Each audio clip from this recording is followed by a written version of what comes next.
Hey, girl, boys and girls, what is going on? Happy Wealth Wednesday. Today, we are talking about me is not for me. Me is not for me. Let me expand on that I'm talking about relationship capital right now. Okay.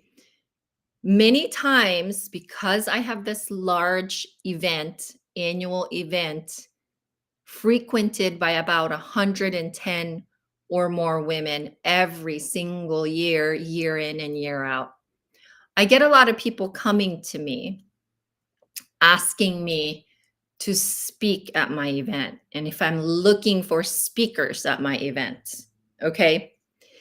Let's talk about relationship capital. And I always say you cannot withdraw if you've not deposited anything yet.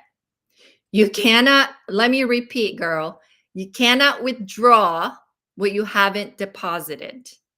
That's how relationship capital should be.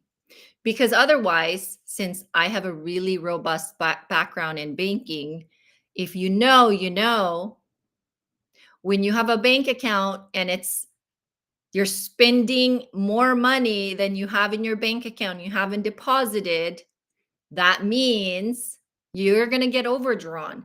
It's the same way with relationship capital.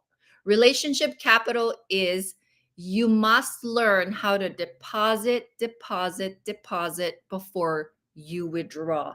Otherwise, you're going to be overdrawn in your relationship bank account.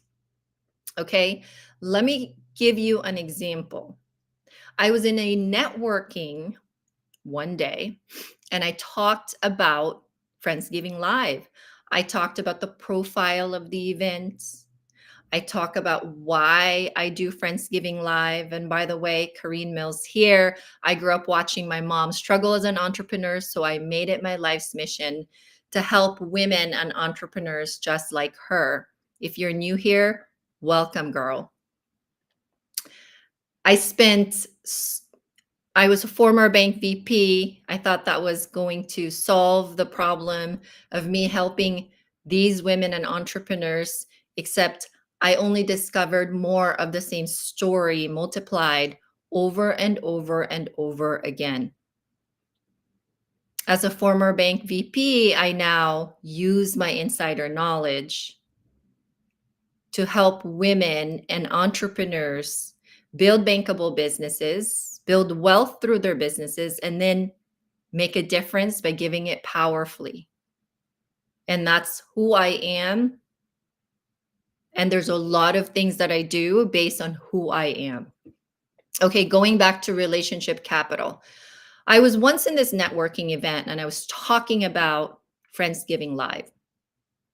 And here's the thing about Friendsgiving Live. It has obviously become quite popular locally, and I get approached a lot about speaking at my event. Sometimes total strangers, sometimes people I just literally met that have not made a deposit but are trying to withdraw from the relationship capital I was talking about. So this is how Friendsgiving Live speaker works. And by the way, we got 52 days to go. If you haven't purchased your ticket to Friendsgiving Live, it's friendsgivinglive.com. And if you would like to sponsor Friendsgiving Live, sponsorship is also in there in that same link. You'll just click on sponsorship and then it takes you to the landing page for sponsorship to see what fits and aligns with you. So I get approached to speak at Friendsgiving Live. And the way that I do and I approach the speakers, here's how I do it. The thing about it is, the right question for her would have been, how do you select your speakers with Friendsgiving Live? Instead of saying, I am this great speaker, it's me don't work for me. Or, Kareen, let me know how I can support that.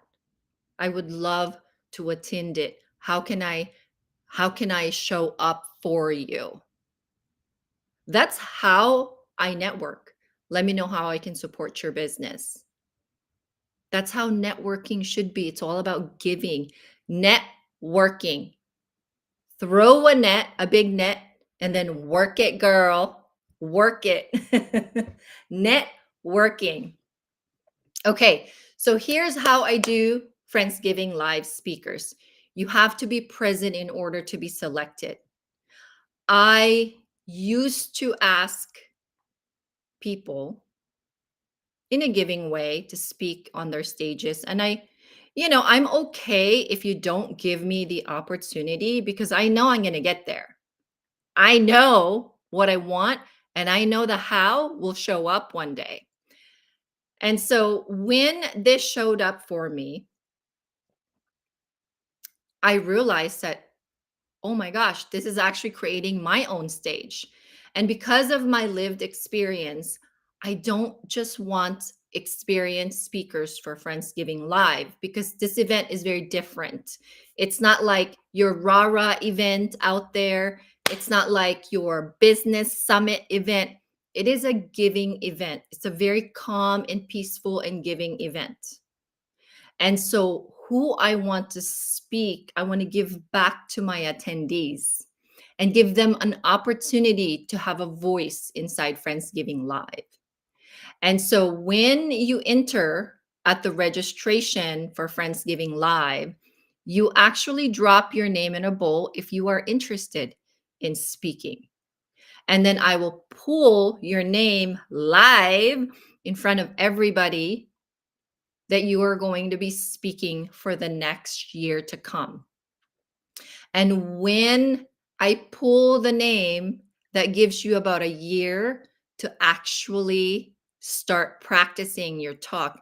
And Friendsgiving Live, and I want every speaker, and this is literally what I tell them, I want you to speak from your heart.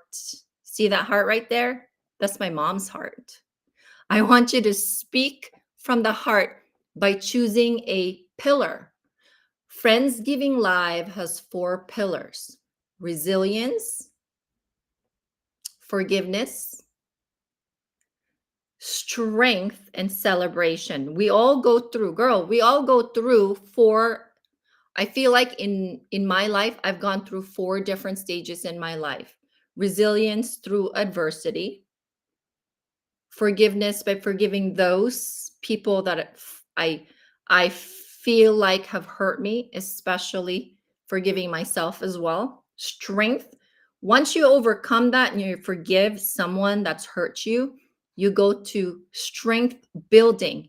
You start building and rebuilding your strength. And then the last one is celebration. You celebrate your achievements. And so I tell them, choose one of those pillars and make it the star of your talk and speak from your heart. Because what happens, and what I've noticed is, because people get nervous, they start creating these index card, which happened last year. They have this index card, and then they have outlines maybe of their talk because they're afraid that it's not going to flow properly. Because I also only give them 13 minutes max because we only have 4 hours. It's a 4-hour programming and we've got very limited time. So it also has to do with maybe nervous in front of over 100 people, right? But if your heart, if your tongue can speak what's in your heart, you can speak at Friendsgiving. And so I have them choose from the 4 pillars: resilience, forgiveness, strength, and celebration. And then once they choose, they could sprinkle all the other 3. Because when you give context of your talk, you have to sprinkle all the other 3, but it makes it so that it's easy for the speaker to choose a story in their whole entire life, because our life is full of stories. It could get long, it could get stretched. So to narrow it down, you choose a pillar out of Friendsgiving Live's pillar, and then you focus your story on that, and then you practice however you want to practice. And that's how we run and choose and select our speakers for Friendsgiving Live. So if you want to speak, you got to be there to win. You got to attend. You got to show up. You got to be present to win. And then if you all you need is courage. I'll guide you for a whole entire year if you need something from me. But all you need as in Friendsgiving Live to speak at my event is to be present and to have courage to speak from your heart and practice for a whole entire year. So I wanted to get this out there because we've got 52 more days before we celebrate Friendsgiving Live and we do the event again this year, December 7, 10 to 2, over brunch. The ticket comes with food. We'll have a cash bar. The hotel, AC Marriott Hotel, is going to provide us with a cash bar, and they usually make like a custom drink for Friendsgiving Live. And then lots of our female entrepreneurs and women-owned businesses, they'll bring lots of raffle baskets that they donate, and then we sell raffle for that. One for $5, 5 for 20, and 100, I believe. I can't remember. I have Restored and Revived running the raffle every single year. It's a 50-50 raffle. Last year, we raised about $3,000 just in the raffle. 50% goes to Restored and Revived, and they run the entire raffle system for me. And then 50%, I divvy it up depending on how much we raise. I think I divvied it up to 3 females last year, 500 each. So it just depends on how much we raise. We've got a lot of $100 spenders for our Friendsgiving Live raffle tickets. We have so many women in Friendsgiving Live that owns their business and not only sponsor the event, but they also, in addition to bring raffle baskets to donate to this whole entire amazing giving event, empowering women to give. This is what this event is all about. So relationship capital, me doesn't work for me. If you've never read Jab, Jab, Jab, Hook by Gary Vaynerchuk, I would encourage you to read it and be really good at executing and implementing it, because that's exactly what that book is all about. With that being said, girl, my time is up. Today is a good day. Have a wonderful day, and I'll see you on my live stream next week. Bye for